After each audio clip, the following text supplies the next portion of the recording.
하늘의 심장을 품은 공동체, 사랑의 건축물, 교회입니다. 하나님의 심장을 품고 있는 공동체가 바로 교회이죠. 오늘은 이 교회의 존재 목적에 지난번에 이어서 교회는 어떤 것인가에 대해서 함께 좀 더 생각을 해보고자 하는데요. 우리 마태복음 8장 16절로 17절 말씀 우리 함께 읽고 고린도전서 1장 2절로 3절까지의 말씀을 함께 나같이 우리 스크린을 보시면서 읽겠습니다. 저물매 사람들이 귀신 들린 자를 많이 데리고 예수께 오거늘 예수께서 말씀으로 귀신들을 쫓아내시고 병든 자들을 다 고치시니 이는 선지자 이사야를 통하여 하신 말씀에 우리의 연약한 것을 친히 담당하시고 병을 짊어지셨다 함을 이루려 하심이더라. 고린도전서 1장 2절 3절입니다. 고린도에 있는 하나님의 교회 곧 그리스도 예수 안에서 거룩하여지고 성도라 부르심을 받은 자들과 또 각처에서 우리의 주 곧 그들과 우리의 주 되신 예수 그리스도의 이름을 부르는 모든 자들에게 하나님 우리 아버지와 주 예수 그리스도로부터 은혜와 평강이 있기를 원하노라. 아멘. 여러분, 교회가 존재하는 목적, 지난번에 우리가 살펴봤던 것처럼 교회는 왜 존재하는가?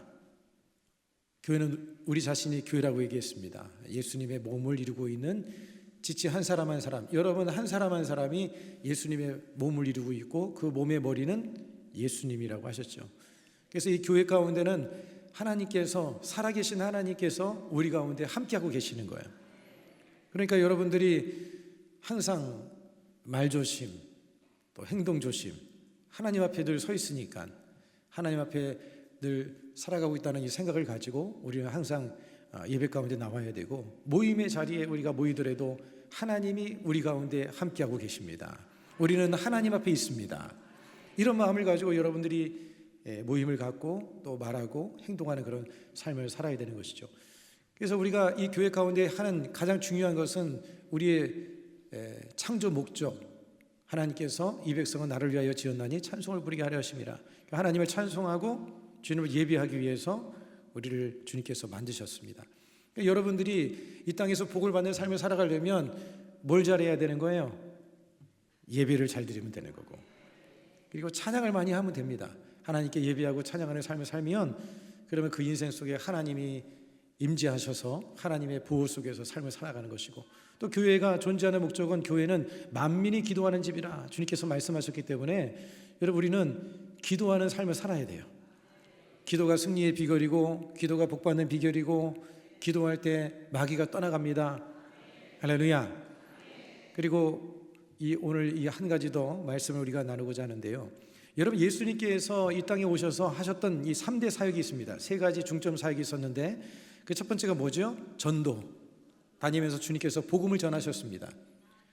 그리고 두 번째 사역은 무엇인가 하면 가르치시는 사역.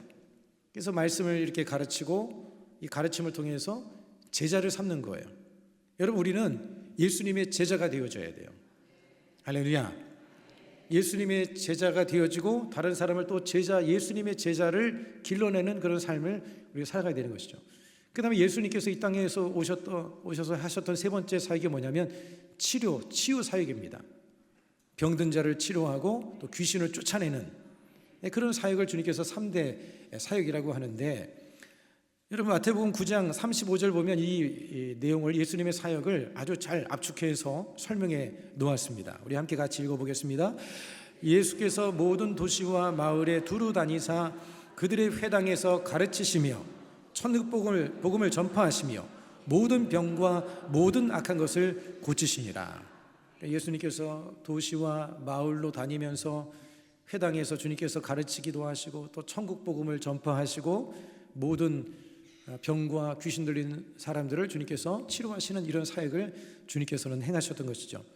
여러분, 누가복음 4장에 보면 예수님께서 자라나신 장소가 어디죠? 나사렛이죠. 그 나사렛의 회당에 가서 예배를 참석하게 됐는데 그 예배 가운데 주님께서 이사야 선지서를 통해서 메시아적 예언, 그 예언을 이제 읽는 내용이 나옵니다. 그러면서 이 메시아의 예언이 바로 예수님 당신을 향한 예언이다, 그렇게 이제 주님께서 설명을 하시죠. 누가복음 4장 16절부터 19절 우리 같이 함께 읽겠습니다. 시작. 예수께서 그 자라나신 곳 나사렛에 이르사 안식일에 늘 하시던 대로 회당에 들어가사 성경을 읽으려고 하심에 선지자 이사야의 글을 드리거늘 책을 펴서 이렇게 기록된 데를 찾으시니 곧 주의 성령이 내게 임하셨으니 이는 가난한 자에게 복음을 전하게 하시려고 내게 기름을 부으시고 나를 보내사 포로된 자에게 자유를 눈먼 자에게 다시 보게 함을 전파하며 눌린 자를 자유롭게 하고 주의 은혜의 해를 전파하게 하려 하심이라 하였더라. 예수님께서 이제 공생의 사역, 이제 공적인 사역을 이제 시작하면서 주님께서는 자신의 그 사명을 공적으로 이렇게 선포하는 순간입니다. 예수님께서 이제 공적으로 어떤 일을 행하실 것인가, 그리고 예수님 자신이 하나님께서 보내주신 메시아다, 예수님이 메시아이신 것을 이제 선포하시고, 그리고 메시아가 하는 일이 어떤 일인가를 주님께서 이 구절을 통해서 설명하고 있는 거예요. 그러니까 예수님께서 말씀하고 있는 내용은 무엇인가 하면 영혼을 치료하고 또 하나님의 잃어버린 형상을 회복시키기 위해서 예수님께서 이 땅에 오셨다, 주님께서 말씀하고 있는 것이죠. 여러분, 교회가 바로 이런 일을 해야 되는 줄로 믿습니다.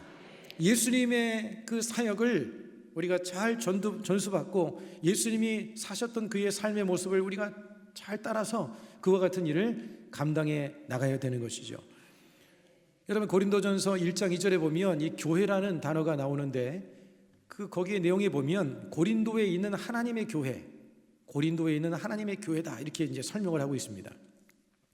그 내용을 보면 교회의 본질이 어떤 것인지를 잘 설명을 하고 있습니다. 여러분, 로마 제국에는 아주 유명한 도시들이 있었는데 그 중에 로마가 있었고, 그 다음에 알렉산드리아, 로마 당시의 제국의 큰 도시였습니다. 로마, 알렉산드리아, 그 다음에 한 도시가 어디냐면 고린도라는 도시였습니다.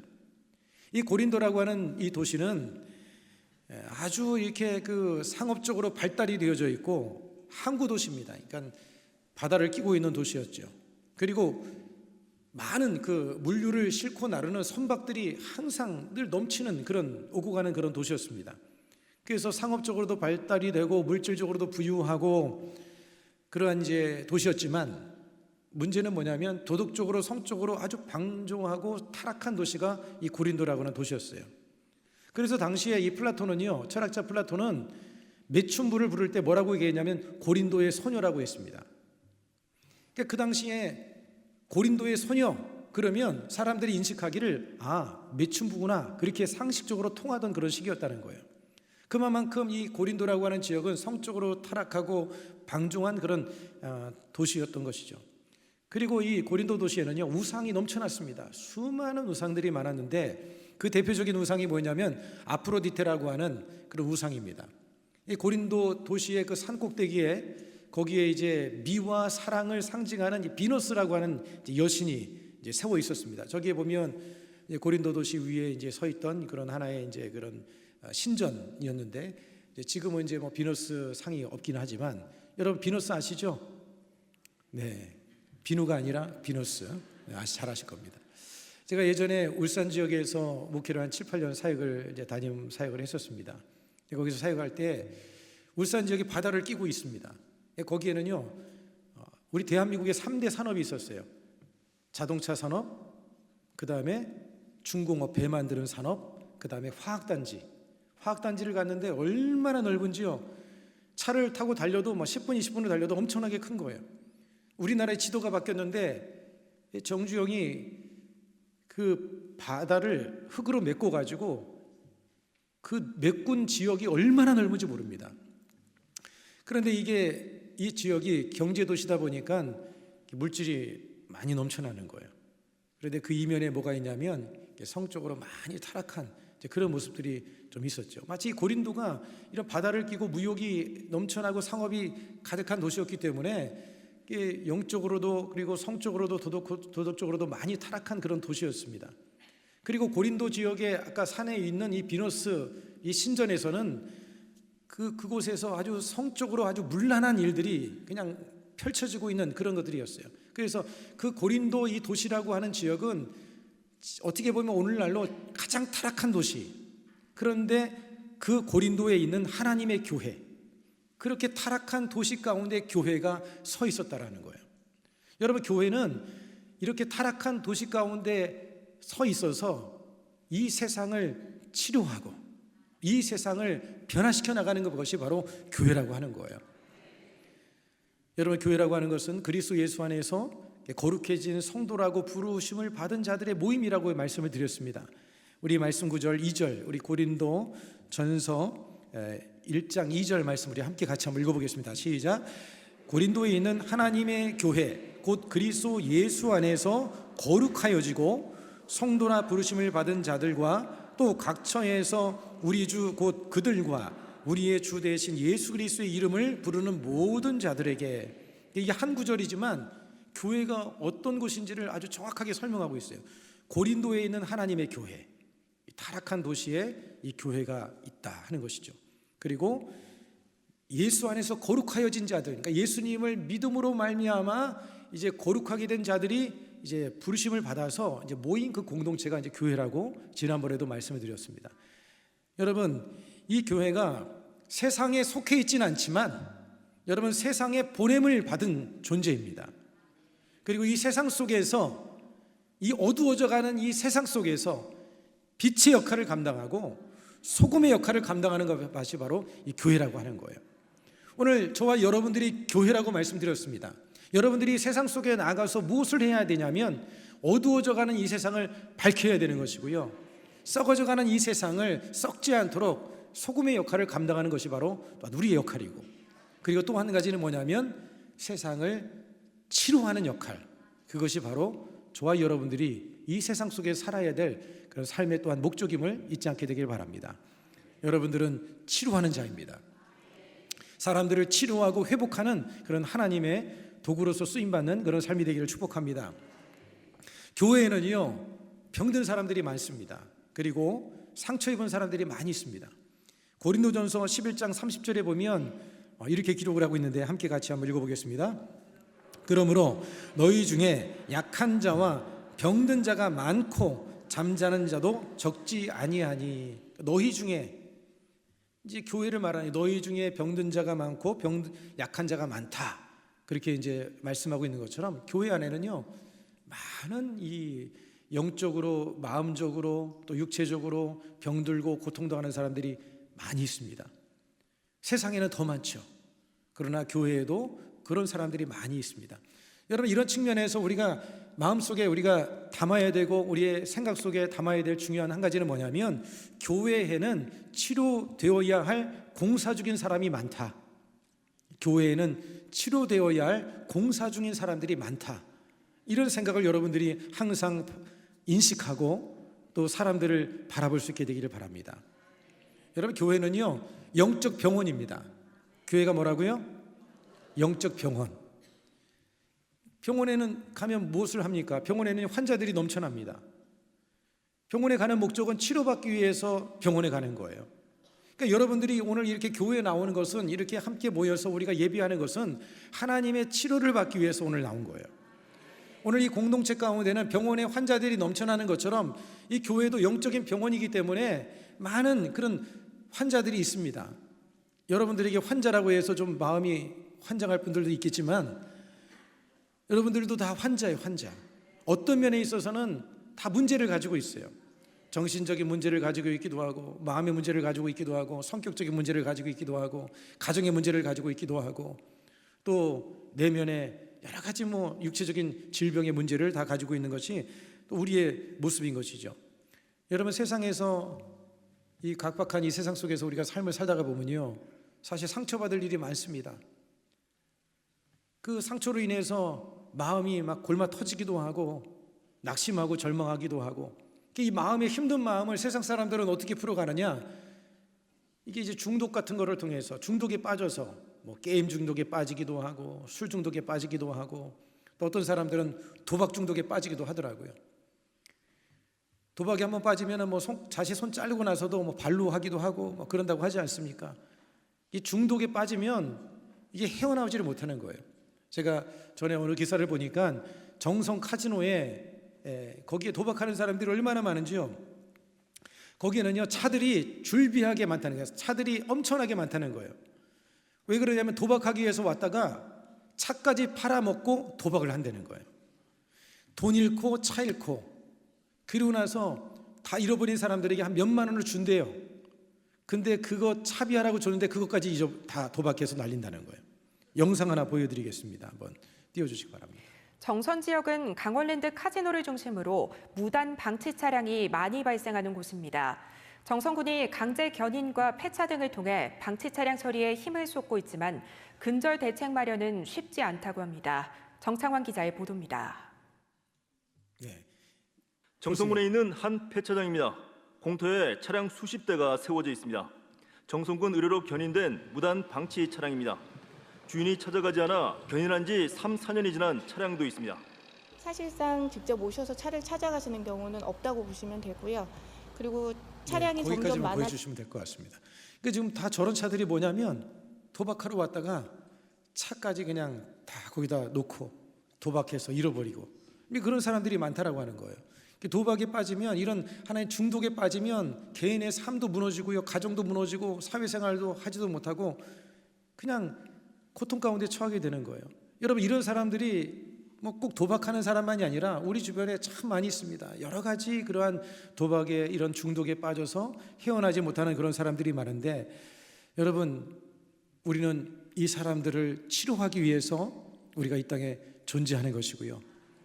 교회 밖에도 교회 안에도 알게 모르게 좋지 못한 그런 모습들을 우리는 다 가지고 살아갑니다.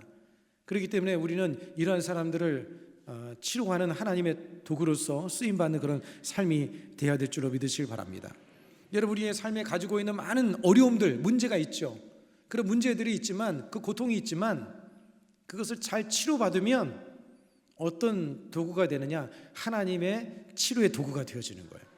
오늘 우리는 이런 치료의 도구가 되어야 됩니다.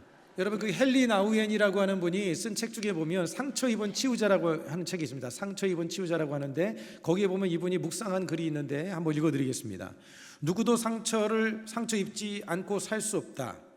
우리 모두 육신이든 정신이든 감정이든 영이든 상처 입은 자들이다. 우리가 물어야 할 질문은 어떻게 우리 상처를 감출 수 있을까?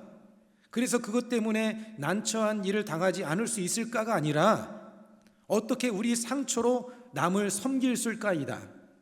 자기 상처가 더 이상 감추어야 할 부끄러움이 아니고 치유의 근원이 될 때 우리는 상처 입은 치유자가 된다. 여러분, 우리의 이 상처와 아픔이 주님 안에서 잘 치료가 되어지면요, 치료의 근원, 다른 사람을 치료하고 회복하는 그런 하나님의 귀한 도구가 될 수 있다라고 하는 것을 말씀해 주고 있는 것이죠.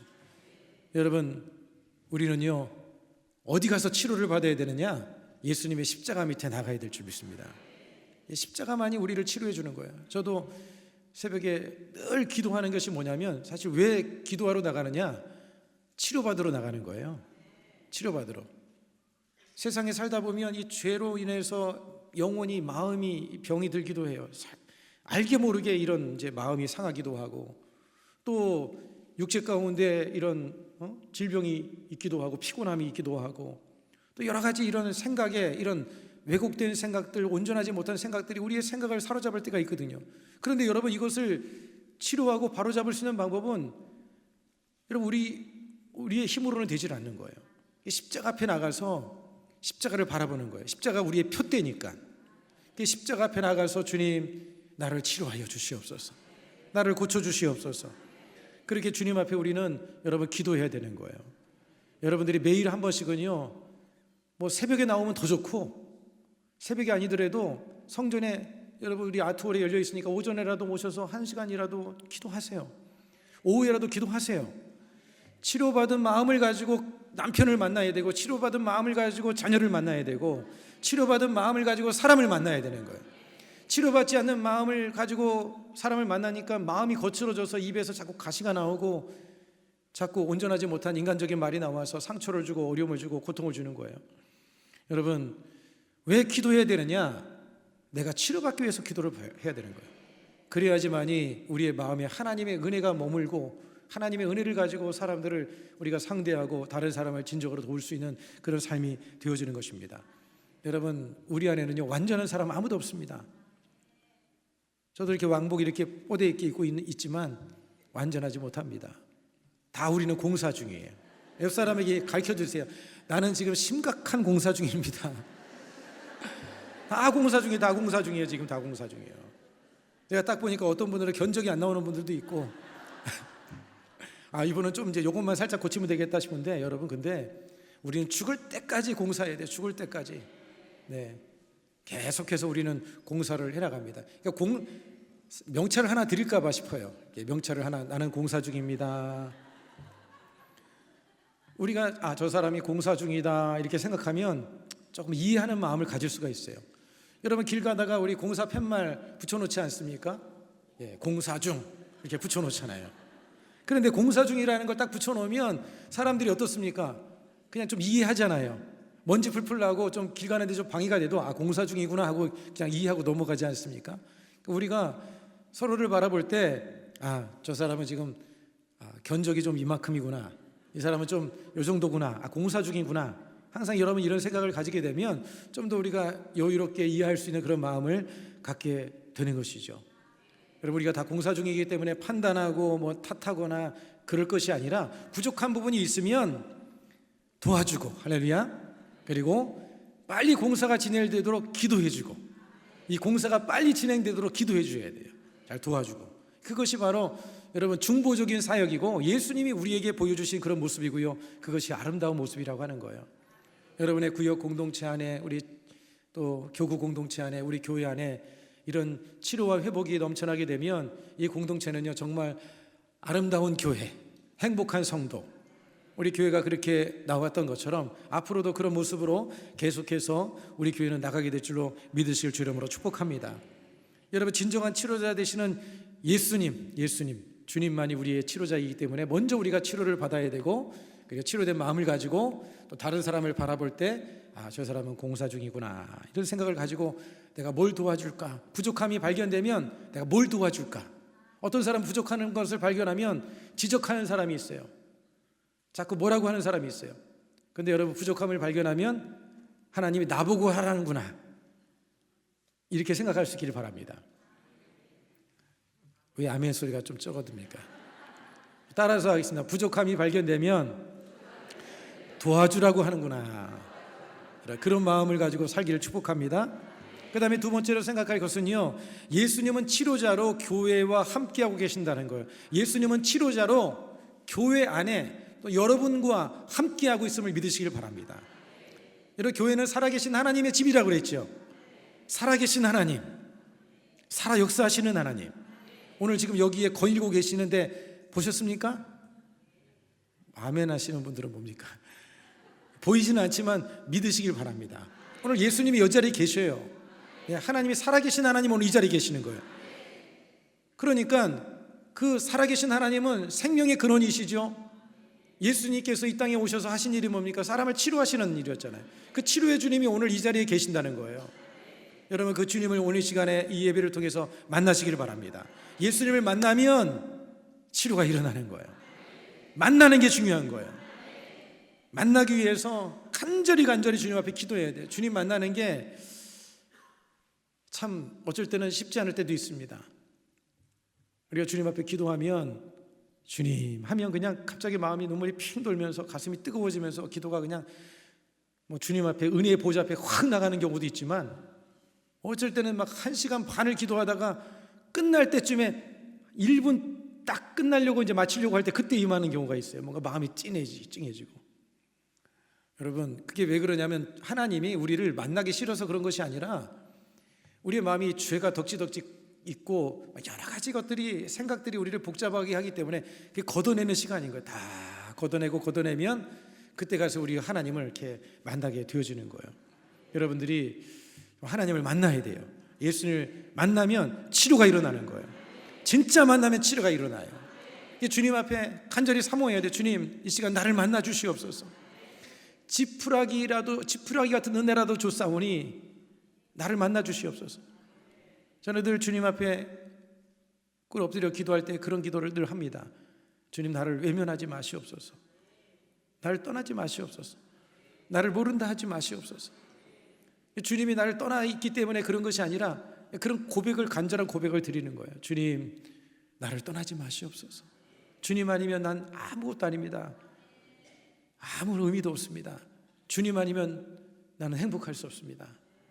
여러분, 주님 만나면 주님께서 우리에게 은혜를 주신다는 증거가 뭐냐면 눈물이 날 때, 마음에 이 하나님 은혜로 인해서 평강이 임할 때 주님이 함께한다는 걸 느낄 수가 있는 거거든요. 여러분, 그러면 우리의 마음이 치료가 되어지는 것이고 병든 몸도 치료되어지는 역사가 일어날 줄 믿습니다. 삶의 문제도 해결되는 역사가 일어나게 되어지는 거예요. 여러분, 그 인도 선교 여행에 평생을 바쳤던 그 스탠리 존스라고 하는 이제 이 분이 계시는데요. 이분이 그 간디에게도 아주 상당한 영향력을 끼쳤던 사람입니다. 그런데 이 목사님이 89세 때 선교지에서 큰 병에 걸려서 종일 누워 있는 거예요. 꼼짝을 못 하는 거예요. 병원에서 말하기를 이제 목사님은 이제 더 이상 걸을 수 없습니다. 목사님은 못 걷습니다. 이제 더 이상 이제 걸을 수 없는 그런 몸 상태가 됐습니다. 이제 선교 생활은 이제 다 끝났구나, 이제 이런 생각이 들었는데, 그런데 목사님은 어떤 생각을 가졌냐면 믿음으로 기도하면 주님이 나에게 힘을 주실 것이다. 89세, 이제 한 살만 먹으면 90세인데, 그래가지고 세계 있는 모든 동역자들에게 기도를 부탁했어요. 나라를 위해서 기도해 주십시오. 그리고는요, 심지어는요, 간호사가 이렇게 들어오면 간호사에게도 자기에게 명령을 하고 그랬어요. 뭐라고 했냐면 나사렛 예수님의 이름으로 일어나 걸으라. 자기에게 명령하라고. 이 간호사가 명령을 하는 거 들으면 나사렛 예수님의 이름으로 일어나 걸으라. 여러분, 그렇게 명령을 하고 기도를 했는데 하나님께서 걷지 못한다는 분이 일어나서 다시금 또 세계 선교를 향해서 나갔다고 합니다. 여러분, 주님은 치료자로 우리와 함께하고 계십니다. 오늘 이 자리에 함께하고 계시는 거예요. 주님, 나를 치료하여 주시옵소서. 내 마음을 치료하여 주시옵소서. 내 생각을 치료하여 주시옵소서. 주님, 살아계신 하나님이지 않습니까? 주님은 못하실 것이 없으신 하나님이잖아요. 주님은 없는 것도 있게 하시고 있는 것도 없게 하실 수 있는 하나님이 아니십니까? 살아계신 하나님, 전능하신 하나님, 이 시간에 나를 만나 주시옵소서. 나를 고쳐 주시옵소서. 간절히 복잡하게 이거저거 말할 거 없어요. 주님, 나를 고쳐 주시고 나를 만나 주십시오. 간절히 기도하면 주님의 치료 역사가 오늘 이 시간에 이 예배 가운데 임하게 될 줄로 믿으시길 바랍니다. 여러분, 내셔널 지오그래픽에 보니까요, 그 상처 입은 이 동물들이 어떻게 상처를 치료할까? 여러분, 궁금하죠? 물려가지고 찢기기도 하고 그러지 않습니까? 약 바르지도 않아요. 그런데 사자가 서로 싸우다 보면 막 물리고 막 서로 이제 이 수컷들은 싸우거든요. 또 자기의 딱 그 왕자를 차지하기 위해서 싸우기도 하는데, 그러면 이제 이게 막 찢겨가지고 온몸이 막 그냥 상처투성인데, 그 내셔널 지오그래픽에서 이 사자들이 치료하는 모습을 보니까 어떻게 하냐면 바위에 올라가서 햇빛을 맞는다는 거예요. 저렇게 누워가지고. 그러면 이 햇빛을 통해서 햇빛을 쫙 받으면 그 몸이 치료가 일어난다는 거예요. 여러분, 혹시 몸이 아프거들랑 햇빛에 나가세요. 네, 햇빛에 나가세요. 우울하고 마음이 힘들면 햇빛을 받으세요. 저도요, 마음이 좀 뭔가 이렇게 우울하잖아요. 제가 얼굴이 왜 까매졌느냐면 햇빛을 많이 받아서 그래요. 사실 까매서 그렇습니다. 까만 사람은 햇빛을 끌어당겨요. 이게 얼굴 하얀 사람들은 잠깐 빨개졌다가 다시 하얘지는데, 까만 사람은 까매지면 안 하얘져. 겨울이 되도록 이제 그 정도 가야지 이제 하얘지는데, 어찌됐든 햇빛을 받으세요. 햇빛이 따뜻하게 마음을 이렇게 데우고, 아니면 이제 얼굴 탈 거 걱정하면 등 돌리고 등이라도 맞으세요. 햇빛을 쫙 받으면 이 몸이 따뜻해지면서 몸도 풀리고 마음도 풀리는 역사가 일어납니다. 그냥 이제 하나님이 주신 이 태양의 빛이 그런 하나의 치료의 효과도 있지만, 우리가 믿음을 가지고 예수님으로 인하여서 주님이 주시는 치료의 빛이다, 믿음을 가지고 받으면 더 큰 역사가 일어날 줄 믿습니다. 하나님께 나가면 주님께서는 치료의 빛을 비춰주시는 분이에요. 말라기서 4장 2절의 말씀에 보면 뭐라고 있습니까? 내 이름을 경외하는 너에게는 치료하는 광선을 비추리니 너희가 나가서 외양간에서 나온 송아지같이 뛰리라. 치료하는 광선을 비춰주시겠다. 주님은 지금도 치료의 광선을 비추고 계십니다. 따뜻하고 좋다. 할렐루야. 오늘 여러분 기도할 때 주님 손을 들고 하나님, 주님의 보좌를 생각하면서, 보좌로부터 주님의 치료의 빛이 나에게 임하는 것을 생각하면서, 주님 오늘도 치료의 빛을 비춰 주시옵소서. 얼어붙은 내 마음을 치료하여 주시옵소서. 생각을 치료하여 주시옵소서. 나의 삶에 하나님의 치료 연청을 베풀어 주시옵소서. 여러분, 야훼 이름이 야훼 라파잖아요. 치료하시는 하나님이잖아요.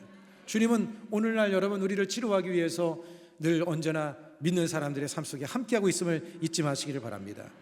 예수 나의 좋은 치료자, 예수님 우리의 진정한 치료자가 되시죠. 예수님은 치료하시기 위해서 이 땅에 오셨습니다. 마태복음 8장 16절에 17절의 말씀의 내용을 같이 한번 읽어보겠습니다. 저 물매 사람들이 귀신 들린 자를 많이 데리고 예수께 오거늘 예수께서 말씀으로 귀신을 쫓아내시고 병든 자들을 다 고치시니 이는 선지자 이사야를 통하여 하신 말씀에 우리 연약한 것을 친히 담당하시고 병을 짊어지셨다 함을 이루려 하심이더라. 예수님께서 병든 자와 귀신을 쫓아내시고 치료하는 모습이죠. 마태복음 9장 35절도 같이 읽겠습니다. 시작. 예수께서 모든 도시와 마을에 두루다니사 그들의 회당에서 가르치시며 천국 복음을 전파하시며 모든 병과 모든 약한 것을 고치시니라. 여러분, 오늘날 우리는 예수님을 어떻게 만날 수 있습니까? 예배 자리에 나오는 게 예수님 만나는 거예요. 우리가 교회로서 함께 모이면 두세 사람이 내 이름으로 모인 곳에 나도 너희 중에 있느니라. 주님이 오늘 있겠다고 진리의 말씀이 말씀하고 있기 때문에 우리가 예수를 만나는 방법은 이렇게 예배 가운데 우리가 기도하고 찬양할 때 주님이 임재하는 거예요. 그러면 하나님의 치료와 회복의 역사가 여러분에게 일어나게 되는 줄로 믿으실 주 이름으로 축원합니다. 여러분 마태복음 21장 14절 말씀도 같이 읽겠습니다. 시작. 맹인과 저는 자들이 성전에서 예수께 나오매 고쳐주시니. 네. 맹인과 저는 자들, 그러니까 질병과 마음의 고통과 어려움 있는 사람들이 어떻게 했다고 그랬어요? 성전에서 예수 믿게 나아갔다. 예수 믿게 나가야 되는 거예요. 오늘 이 예배 자리에 나왔지만 예수님을 만나야지 여러분이 치료가 될 수 있는 거예요. 예수님께 나아가면 주님은 한 사람도 외면하지 않으십니다. 그 누구도 주님은 거절하지 않으셔요. 주님은 다 만나주십니다. 다 치료하실 수 있는 분이에요. 못하실 것이 없으신 전능하신 하나님이신 것이죠. 여러분 우리에게도 여러분들에게도 그 능력을 주셨습니다. 여러분에게 그 능력을 주님께서 치료의 능력을 주셨어요. 마가복음 16장 17절 18절 같이 함께 읽겠습니다. 시작. 믿는 자들에게는 이런 표적이 따르리니 곧 그들이 내 이름으로 귀신을 쫓아내며 새 방언을 말하며 뱀을 집어 올리며 무슨 독을 마실지라도 해를 받지 아니하며 병든 사람에게 손을 얹은 즉 나으리라시니라. 여러분이 믿는 사람들이죠. 여러분이 믿는 사람들이 여러분의 손을 가지고 손을 얹으세요. 어깨도 목에도 머리에도 가슴에도 발에도 다 손을 얹고 예수 이름으로 나을지어다 명령하고 명령하면 귀신은 떠나가게 되어져 있고 문제는 해결되는 역사가 임할 줄로 믿습니다. 여러분들에게 그의 권세가 주어져 있어요. 치료 역사는 여러분 지금도 일어납니다. 영상 하나 보여드리겠습니다. 한번 보여주세요. 다리가 한쪽이 엄청나게 짧아요. 신발 한 짝 정도 되는 길이가 짧은 아이입니다.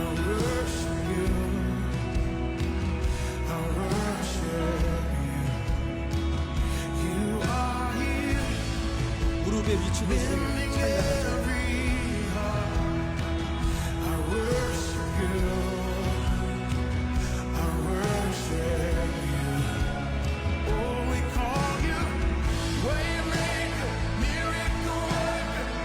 다리가 늘어나고 있습니다. 할렐루야.